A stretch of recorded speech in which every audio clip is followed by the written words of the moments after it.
अस्सलाम वालेकुम नादरीन, मैं हूं नईम मसूद और आज हम बात करेंगे मोटरवे। दोस्तों, मोटरवे पुलिस जो है ये महकमा 1997 में वजूद में आया और 2001 में जाकर के इसमें जो हमारा नेशनल हाईवेज है वो भी जम हो गया। फिर 2001 में ये motorway and national highways motorway and national highways का महकमा यकजान हो जाता। अच्छा, कमाल बात यह है कि 2003 में ट्रांसपेरेंसी इंटरनेशनल जो दुनिया भर के अदारों का एनालिसिस करते हैं और अपनी रिपोर्ट पेश करते हैं, वो इस मोटरवेज को और मोटरवे एंड नेशनल हाईवेज को करप्शन से पाक अदारा करार देते हैं। अब आप देख लें कि 97 से वजूद में आने वाला 2001 में नेशनल हाईवेज इसमें जम हो जाने वाला ये जो पुलिस है, आज इसको हम 3 साल पिछली सदी के और 21 ईयर्स ये लगाएं तो 24 वर्ष हो गए हैं नाजरीन इस अदारे को, और इसकी क्वालिटी में कोई फर्क नहीं आया, इसने इम्प्रूव किया। हम ये कहते हैं कि अगर किसी भी अदारे के क़यामो तमाम में अगर मसलतों से काम लिया जाए तो फिर एक्यूरेसी और ऑनेस्टी सामने नहीं आती है। बस ये साबित हुआ कि हम चाहें तो इंटरनेशनल लेवल के अदारे बना सकते हैं, जिसे इंटरनेशनल वो तंजीमें या वो फर्म जो जज करती हैं वो हमें नॉन करप्ट भी कह सकते हैं। आप देखें, दो तीन चीजें उन्हें देख के खुशी होती है। बहसीयत पाकिस्तानी अपने आप पे फख्र होता है कि एक हमने अदारा बना लिया ये मोटरवे का, और एक हम जोहरी तवानाई बन गए। जोहरी तवानाई आपको पता है चेन रिएक्शन है, भुट्टो ने शुरू किया और जिया ने जारी रखा और नवाज शरीफ और बेनजीर ने भी इसमें अपना हिस्सा डाला, तो उसे कौमी मामला समझा। इसी तरह हमने मोटरवेज को कौमी मामला समझा, जो आज हम इस पे नाज करते हैं। कितने अदारे हैं जिस पे दोस्तों हम ना, ये भी पुलिस है, ये भी यूनिफॉर्म पहनते हैं और इनका इकबाल बुलंद है। क्यों बुलंद है? कि हम इस सिस्टम को लेकर के पूरी तवज्जो से चल रहे हैं। तो हम इसी तरह अगर HEC को लेके चले, इसी तरह यूनिवर्सिटियों को लेके चले, इसी तरह पंजाब सिंध KP पुलिस और AJ के पुलिस या बलूचिस्तान पुलिस भी ऐसी हो जाए जिस तरह तकरीबन 2700 किलोमीटर पे जो इसके मोटरवे पुलिस और नेशनल हाईवेज इसके अंडर है, ये सारे इसी तरह का इसी तर्ज पे चले, इसी को अपना तशबीह और इस्तारा बना ले, तो हम क्या किसी तरक्की याफ्ता से काम हो सकते हैं? यही अगर हॉस्पिटल शुरू कर दें, यही काम, यही एक्यूरेसी, यही ऑनेस्टी। असल बात क्या है? असल बात यह है कि honesty is the best policy. दोस्तों, मुझे अच्छी तरह याद है कि कुछ 2-3 बरस पहले या 3-4 बरस पहले डॉक्टर जनाब आमिर जुल्फकार खान IG मोटरवेज थे। तो शेखपुरा जो मोटरवेज कॉलेज है उसमें महबूब असलम साहब उन दिनों कमांडेंट थे उसके, और गालबन वो आज भी हैं। तो एक प्रोग्राम हुआ, उनसे बातें हुई, बड़ी खुल के बातें हुई। उसमें हमारे शामी साहब भी मौजूद थे, मुजीबुररहमान शामी भी थे, सुहेल वड़ैच साहब भी थे। हमें याद है कि हमारे और बहुत से तो मुबशर लुकमान भी थे। तो इस तरह बेशुमार का सिकंदर लोधी भी थे और इस तरह दीगर दोस्त थे।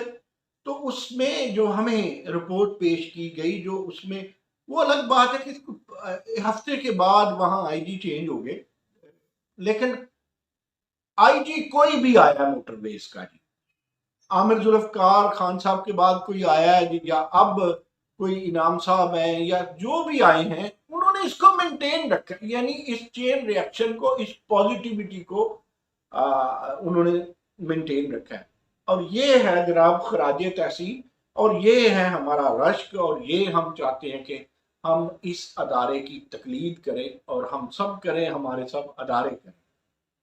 लेकिन दोस्तों, जो आज एक बड़ी अहम बात करनी है, देखें ये जो मोटरवेज है, बिलखसूस बिलखसूस मोटरवेज, हम नेशनल हाईवेज की भी बात करेंगे, इसमें बिलखसूस मोटरवेज पे हम भारी टैक्स देते हैं। हम लाहौर से इस्लामाबाद जाते हैं तो कमोबेश 1000 रुपया हमारे जेब से निकल जाता है। हम हमारी सिक्योरिटी के लिए हम टैक्स देते हैं ना जी, हम उस फैसिलिटी को इस्तेमाल करने के लिए टैक्स देते हैं। और हम ये ये जो थोड़ी देर के लिए रेंट पे लेते हैं, मुल्तान जाए तो तब 5-6, लाहौर से मुल्तान जाए 500-600 रुपया लग जाता है।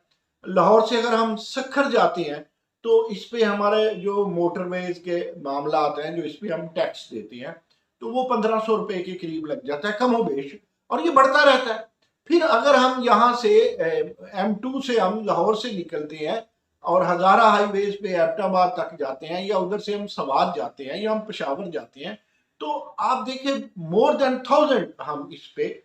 अच्छा, अब इस 1000 के हम शुक्रगुजार हैं इस सिस्टम के कि वो हमें हमवार शाहरा मुहैया करते हैं, हमारी सिक्योरिटी होती है, हमें रुकावटें नहीं है। ये हमारा भी फर्ज बनता है कि हम ट्रैफिक पुलिस के कवानीन को मद्देनजर रखें, ये हमारा भी फर्ज बनता है। वो अलग बात है कि जब हम मोटरवे से उतरते हैं तो अजीब से 1 सेकंड में रवैया बदल जाता है। काश ये मोटरवे रवैया हमारी अमूमी जिंदगी में, हमारी आम शाहरों पर भी हो। लेकिन इतना खराज तहसीन पेश करने के बाद एक हाथ जोड़ के रिक्वेस्ट करनी है, वो जाने मोटरवे पुलिस के को गुजारिश जाएगी मेरी, या जाने वो काम FWO का है, या वो काम किसी और एजेंसी का है जिसको मोटरवेज या NHA जो है वो हायर करते हैं। अब होता क्या है दोस्तों, मामला तो मामूली सा है। हम देखते हैं कि अक्सर जानवर, जिसमें से कुत्ते ज्यादा होते हैं, मोटरवे पे फास्ट लाइन जो सबसे राइट हैंड पे होती है, उस पे, मिडल पे और लेफ्ट पे, जो 3 वेज हैं उसमें और 2 वेज में तो बहुत परेशानी होती है।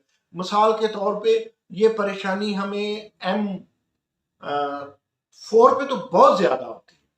ये परेशानी हमें हजारा मोटरवेज पे बहुत ज्यादा होती है कि अगर एक कुत्ता जो है वो मरा पड़ा है तो उसकी हड्डियां पत्थर से ज्यादा सख्त हो जाती है। आम जो छोटी कार है मेहरान वगैरह, मुझे तो सम टाइम लगता है कि ये जो बुलान है, ये जो छोटी कारें हैं, अगर इस पे उसका टायर आ जाए और कुछ ऐसे एंगल से आ जाए तो कार उलट भी सकती है।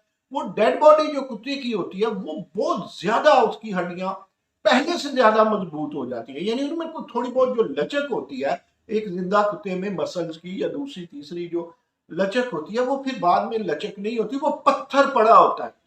और मैं अगर आम तौर पे सफर करूं लाहौर से मुल्तान, तो 3 कम अज कम पॉइंट नाजरीन ऐसे होते हैं, IG मोटरवे साहब 3 पॉइंट ऐसे होते हैं, FWO के इंचार्ज साहब, यकीनन कोई रिटायर्ड ब्रिगेडियर होंगे या जर्नैल भी हो सकते हैं, कम अज कम 3। अब यही M2 पे, M3 पे है, M2 पे है, M4 पे है। तो ये मेरा सफर हफ्ते में 1-2 दफा इस पे होता है, कभी मुझे ऐसा नहीं मिला। और साफ नजर आता है कि वो जो डेड बॉडी कुत्ते की पड़ी है या किसी जानवर की पड़ी है, वो बड़ी देर की पड़ी है, वो उसकी शेप से समझ आ जाती है। तो ये तो बड़ा हादसे से आप देखें, जिस तरह स्मोक के मामला आता है, जिस तरह फोक के मामला आता है, उसमें अचानक उस पर आ जाए, ड्राइवर जो है वो घबरा जाए, या ड्राइवर अगर उस पर ब्रेक लगाने की कोशिश करता है, ऐसा नहीं होता। मिसाल के तौर पे मैं आपको अपना एक वाकया बताता हूँ कि मैं खुद ड्राइव कर रहा था और मिड में मैं कोई कमोबेश 90 से ऊपर की स्पीड में था, 100 से कम था। ये नेशनल हाईवे की बात है, जब हम M3 से उतर के मुल्तान जाते हैं तो बिल्कुल दरमियान में, चले ये मोटरवे नहीं है, नेशनल हाईवे, बिल्कुल दरमियान में एक कुत्ता था और उसकी डेड बॉडी पड़ी थी। अब मैं गाड़ी अगर लेफ्ट करता हूँ तो उलटती है, राइट करता हूँ तो उलटती है, ब्रेक लगाता हूँ तो पिछली गाड़ी ऊपर चढ़ती है। तो जब मैंने अपनी गाड़ी उसके ऊपर से गुजारी तो वो नीचे अटक गया और नीचे से गाड़ी को बहुत ज्यादा नुकसान हुआ। बात असल में जानी नुकसान की है, गाड़ी का नुकसान भी अपनी जगह अहम है। तो क्या एक छोटा सा मामला, टेक्निकली ये कोई बड़ा नहीं है। अगर मोटरवे पुलिस की गाड़ी जा रही है या FWO वाले जाग रहे हैं, तो कोई ना कोई इनके पास यकीनन वर्कशॉप की गाड़ियां हैं, दूसरी गाड़ियां, एम्बुलेंस है, कोई ना कोई गाड़ी ऐसी होगी, उसके आगे कोई इस तरह का ब्लेड या ऐसी चीज लगी होगी, कोई कैरियर बना होगा, वो उसे उठा सकते हैं या साइड पे कर सकते हैं। मशीन का दौर है, कोई मसला नहीं है। कैमरे लगे हुए हैं, 4-4 किलोमीटर तक आपको चलान करने के लिए कैमरा नजर आ जाता है मोटरवे। पे जब फोटो बनती है या हाईवेज पे बनती है, ड्राइवर की शक्ल नजर आ जाती है, लेकिन वो जो मरा हुआ कुत्ता एक पत्थर बन जाता है और हादसे का बाइस बन जाता है, वो नजर क्यों नहीं आती। अब जाने, मैंने कोशिश की कि तर्जमान से बात करूं मोटरवे के, लेकिन मेरी बात नहीं हो सकी। उनका 2 दफा फोन मुझे रिस्पॉन्स में आया, लेकिन मैं ही नहीं ले सका। फिर मैंने 1 2 3 जो उनके ऑफिसर्स हैं उनसे बात की, तो इस मामले को हल किया जा सकता है। इट्स वेरी मच डेंजरस दोस्तों। अब इसकी क्वालिटी में हम अगर 20 22 24 बरस हमने इसे मेंटेन रखा है, तो इस क्वालिटी को मजीद बेहतर किया जा सकता है। और सड़कें तो चलेंगी 3 4 साल से। आप जो जो ही उतरते हैं मोटरवे से, कहीं भी तो खड्डे हैं ही। वो तो FWO या NHA मोटरवे ये करेंगे, ये महकमे ठीक। लेकिन प्लीज ये जो कुत्ता या दीगर जानवरों की डेड बॉडीज हैं, ये जो पत्थर हैं, इन पत्थरों को मोटरवे से प्लीज दूर कर दीजिएगा। इतनी हाई स्पीड ट्रैफिक होती है, कुछ भी हो सकता है और अक्सर होता है। बहुत शुक्रिया, फिर मिलेंगे।